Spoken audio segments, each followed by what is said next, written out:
नमस्कार, मैं हूं चित्रंजन कुमार और आप देख रहे हैं हमारा news channel true news TNBR।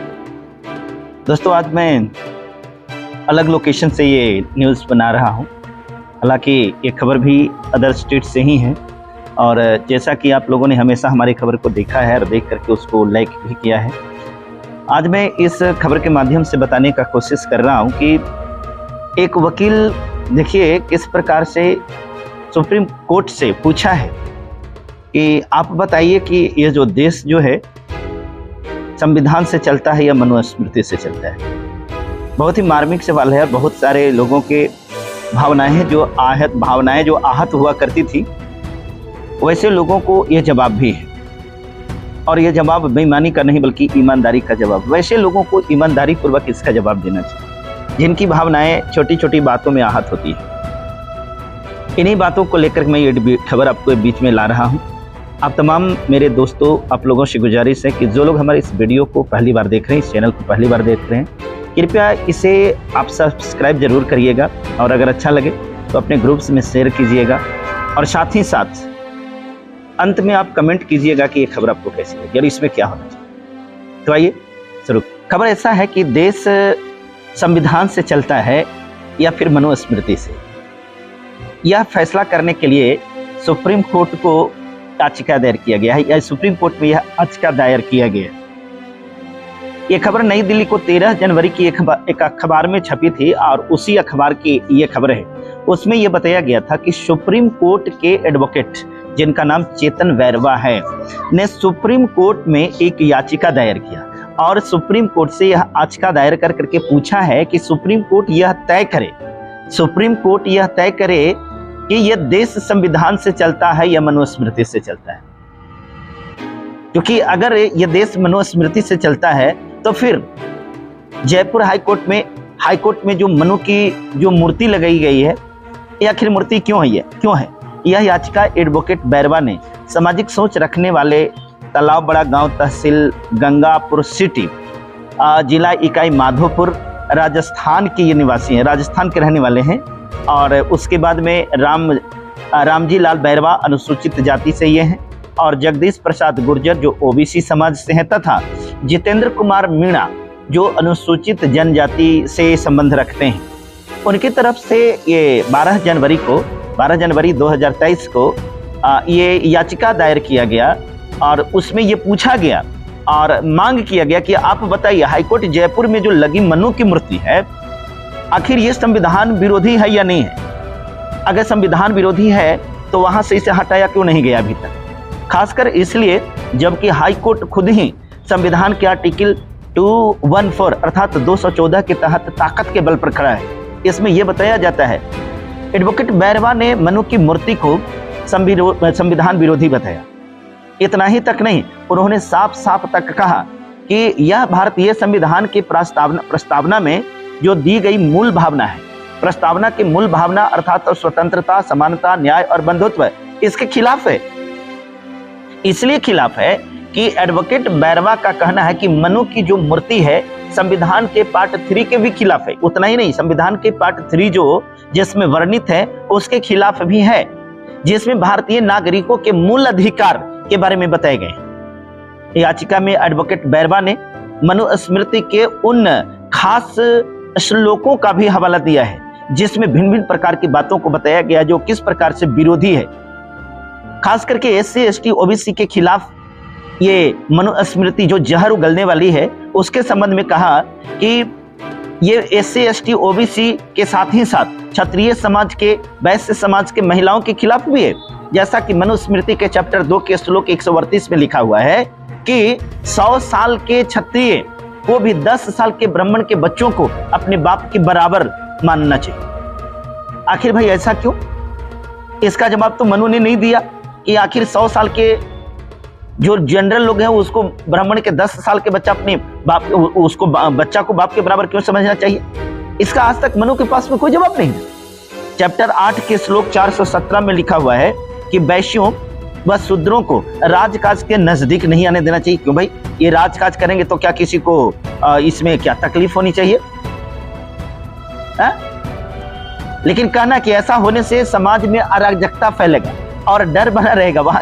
साथ ही साथ चैप्टर 2 के श्लोक 218 में साफ साफ लिखा हुआ है कि महिलाएं विद्वान से विद्वान पुरुष को भी गलत मार्ग पर ले जाने में सक्षम होती है। देखिए महिला को कितना बड़ा अपमान किया जा रहा है। वहीं चैप्टर 5 के श्लोक 150 में लिखा है कि महिला चाहे बूढ़ी हो या जवान, उससे स्वतंत्र नहीं छोड़ा जाना चाहिए। क्यों भाई, खाली पुरुष को ही स्वतंत्रता का अधिकार दिया गया है? संविधान जब सबको स्वतंत्रता का अधिकार देता है तो मनुस्मृति ऐसा क्यों कहता है? साथ ही साथ चैप्टर 21 के श्लोक 93 में यह लिखा हुआ है कि शूद्र अर्थात SC ST OBC को धन संचय करने का कोई अधिकार नहीं, ये धन संचय ना करे।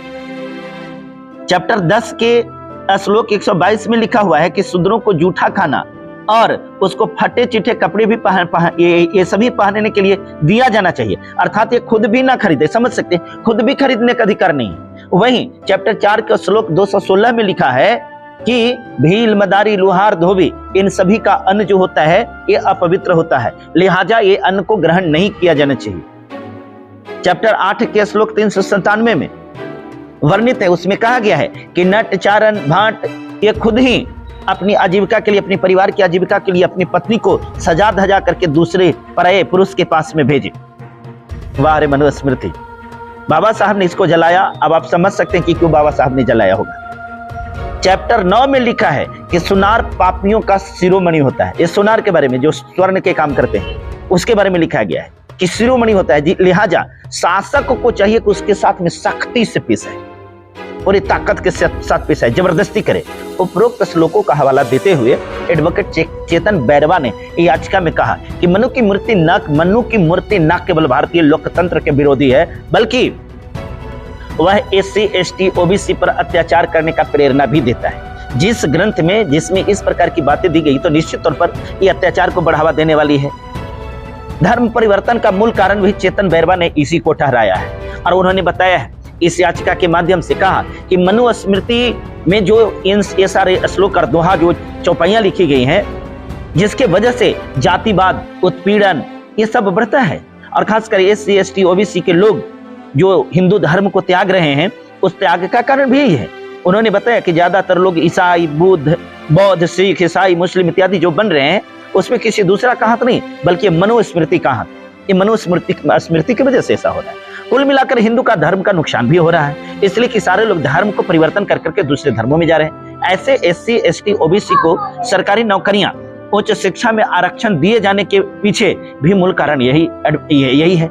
एडवोकेट बैरवा ने मनुस्मृति द्वारा पैदा किए हुए सामाजिक भेदभाव को ही माना है और उन्होंने बताया है कि अगर इस प्रकार का भेदभाव नहीं किया गया होता, इस प्रकार से मनुस्मृति में भेदभाव नहीं किया गया होता, तो बाबा साहब डॉक्टर भीमराव अम्बेडकर को संविधान में आरक्षण की प्रावधान करने की कोई जरूरत नहीं होती।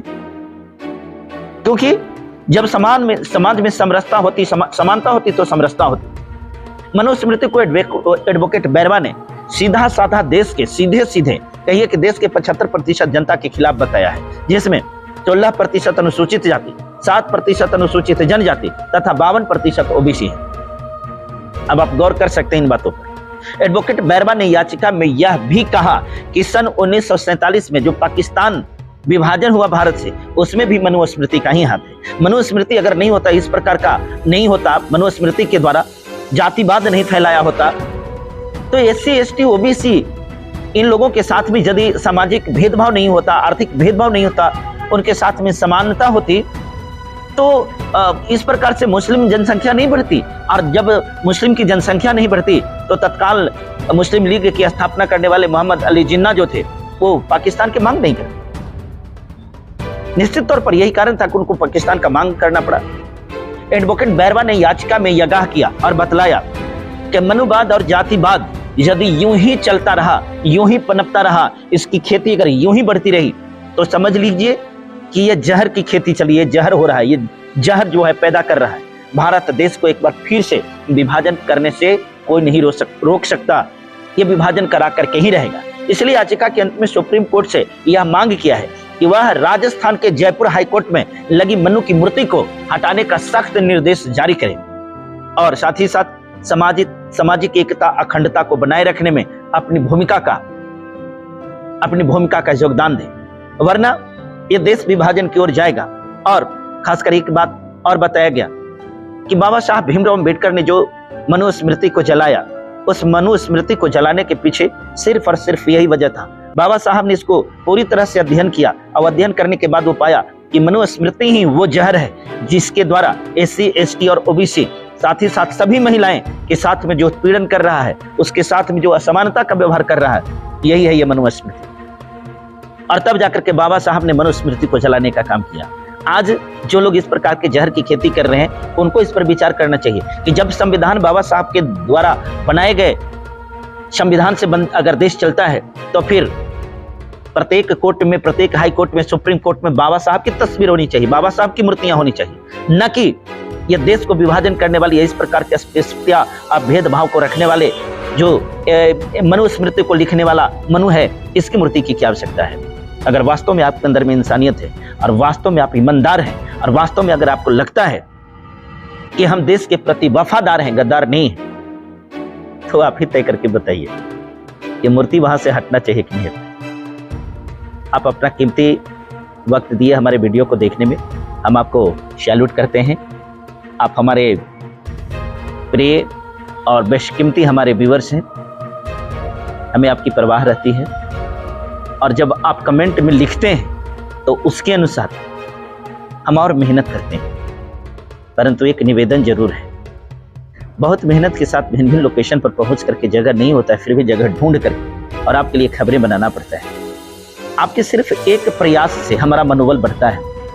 जो लोग नए हैं कृपया न्यूज़ को देख करके सिर्फ भाग मत चाहिए, उसको सब्सक्राइब कीजिए, वीडियो को लाइक भी कीजिए, अपने दोस्तों के पास में ज़्यादा से ज़्यादा शेयर कीजिए ताकि सारे लोगों को ये सच्चाई पता चले। किसी के साथ कोई भेदभाव नहीं, किसी के साथ कोई शोषण नहीं। बाबा साहब जो समाज में, जो बाबा साहब संविधान में लिखे हैं, संविधान का हक अधिकार हर किसी को मिलना चाहिए। इन्हीं के साथ बहुत बहुत शुक्रिया, बहुत बहुत धन्यवाद।